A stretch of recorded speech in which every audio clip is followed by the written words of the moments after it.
In our last video, we showed how competition and cooperation complement each other in any game, like tennis. The players compete to win, but they cooperate in following the rules. The umpire is there to ensure players follow the rules, even if they don't like it. Now imagine a Wimbledon final without an umpire. There'd be chaos. Players would constantly try to bend the rules to their advantage.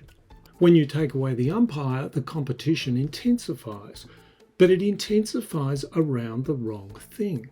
We don't want the players competing to win by haggling over the rules. We want them competing to win points. This illustrates our first two rules of life. The game of tennis is an ecology of private and shared purposes. That ecology is healthy when the players compete, and the umpire has the authority to make sure they cooperate in following the rules. But where the players do some of the umpiring, that ecology can become unhealthy, particularly where it rewards players bending the rules.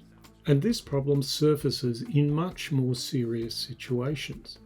Let's go from a tennis court to a law court. The law uses the same logic as sport.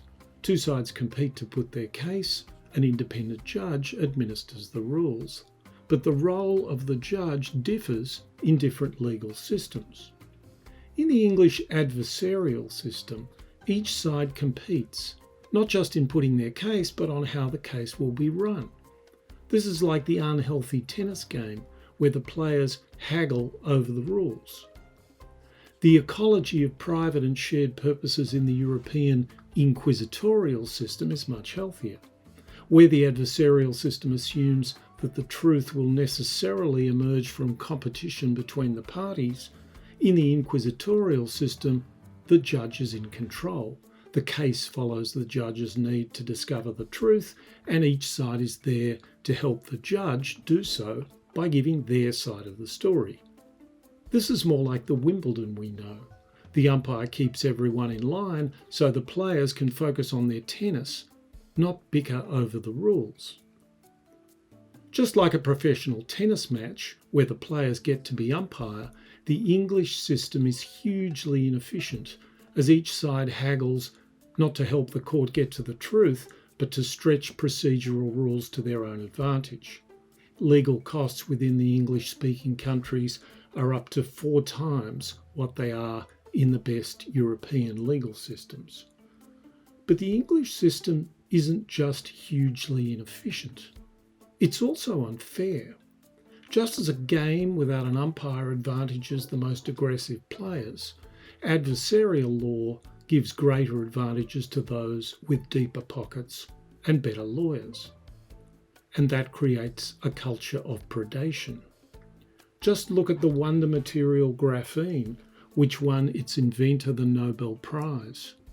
When he considered patenting, a major corporation said that if he did, they'd entangle him in bogus litigation for the rest of his life.